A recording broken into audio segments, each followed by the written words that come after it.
Are you sure you want to do this? It's not what I want. It's what honor demands. So much of that scene is about what happens beforehand and building up the tension between Sansa and Arya in the earlier episodes of the season, where you really believe that one will potentially kill the other. It's one of the benefits of working on a show like this, where over the years so many beloved characters have been killed and so many characters make decisions you wish they hadn't, that you can believe that Sansa might conspire against Arya, or that Arya might decide that Sansa has betrayed the family and deserves to die. Knowing that you're aiming at that, it really helped in the writing of it, because your only goal in those scenes is to build towards what feels like a real rift between them in a way that makes it extremely fraught when you get into that room with them at the end.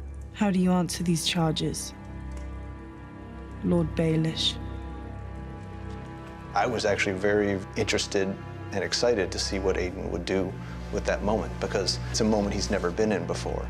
He's imagined every conceivable eventuality except this one. Lady Sansa, forgive me. I'm a bit confused. Whatever you want to say about Littlefinger, and he's clearly a sociopath amongst other things, he does have strong feelings towards Sansa. They're not necessarily healthy, appropriate feelings, but they are feelings towards her. And so I think he has a hard time believing that she'll be able to do this. Sansa, please. I'm a slow learner, but I learn. Unfortunately for him, he's trained her too well, and she's not about to be swayed by his tears or his pleas. Thank you for all your many lessons, Lord Baelish.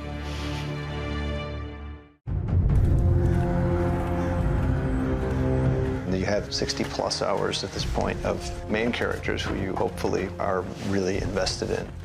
It was a challenge because there are so many different ways it could go. But the fact that it was centered around the effort to persuade Cersei to stand down and to accept a truce, that gave it a spine. This isn't about living in harmony. It's just about living. There's so many different interconnections between all these people. The Hound mountain scene was one we felt we needed to highlight. Remember me? Just as Euron's not a person who's going to wait his turn, the Hound is not somebody who's going to let this person or thing or whatever he is now walk by him unchallenged, given who the mountain is to him and has been to him in his life. You know who's coming for you. You've always known. One of the themes of the season, that characters might be skeptics about religion and the supernatural, but once they confront it face to decomposing face, it's really hard to deny it anymore. I cannot serve two queens. Then there is nothing left to discuss. I don't think Tyrion goes to see Cersei out of pride or to prove that he's brave. Again, it's one of the situations where it's the only choice he can see. It's the only way he feels like he can salvage this peace mission is to go himself. He's the only person who can talk to her, because as much as she hates him and as much as he hates her, they know each other better than probably anybody in the world knows them. I don't care about checking my worst impulses. I don't care about making the world a better place. Hang the world. It's a little bit of a poker game they're playing there, because it seems like she's bluffing and he reads her bluff, but she wanted him to read her bluff. This was all part of her game. You're pregnant. Cersei's become quite good at playing this game. She wasn't in power, but she was on the edges of power, and she learned how to operate in that environment. And she plays Tyrion pretty beautifully here. The darkness is coming for us all. We'll face it together. We were in that dragon pit for many, many days. It's a deceptively difficult thing to shoot, because there's so many different moments between different people, and they need to be shot that way. Otherwise, it doesn't feel like anybody's looking at the person they're supposed to be looking at, or playing off the person they're supposed to be playing off. We both saw what just happened. This goes beyond houses and honor and oaths. It's an interesting moment for Brienne, because Brienne is so defined by loyalty, but this goes beyond that. Talk to the Queen. Jaime has chosen to side with his sister. She is unequivocally bad. Everyone knows this, including Jaime. She's just trying to get him to see beyond that. And tell her what? I think that's certainly on Jaime's mind, but then the final straw is when he realizes that this was all a scam. I always knew you were the stupidest Lannister.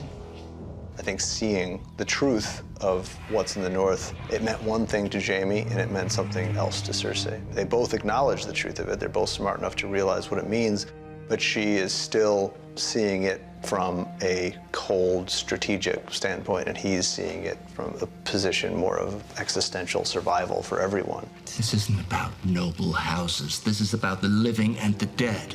And I intend to stay amongst the living.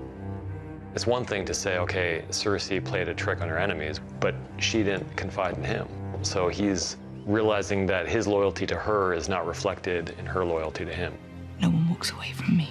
I think that absolutely is what informs his decision to leave King's Landing. I don't believe you.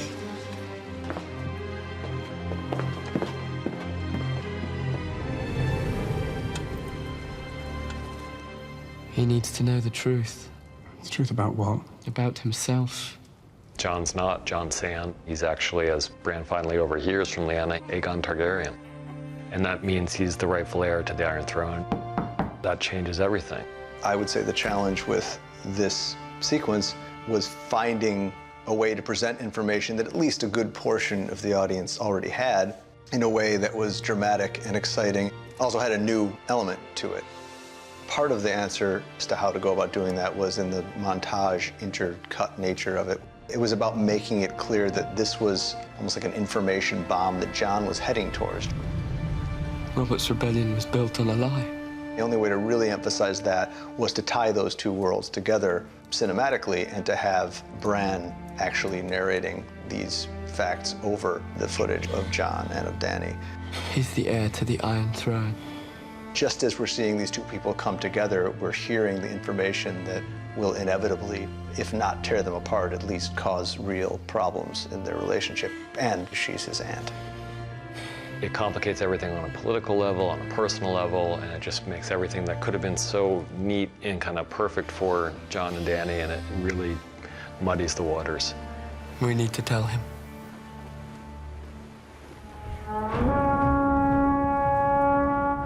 We tried to contrast the various season endings so that they don't feel too similar. So last season we had a pretty triumphant ending with Dany finally sailing west towards Westeros. This one is definitely much more horrific.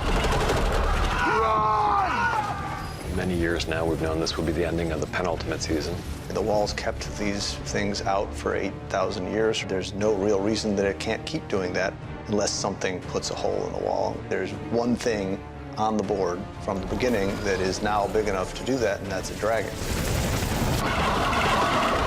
It just started to suggest itself as a logical way forward. We write, and then the wall comes tumbling down, and it's really easy to type those words on. It's really hard for them to make it look good. It needed to be a thing you go out of the season on. First 4 or 5 years of the show, it was the expanding universe, and as we get near the end of the show, the universe contracts. Characters are going to a place that they never have before, quite literally in some cases, but also just in a larger sense where they're facing the conflicts they know will decide their fates. The lone wolf dies, but the pack survives. Winter is here, and it's all hitting the fan from all directions.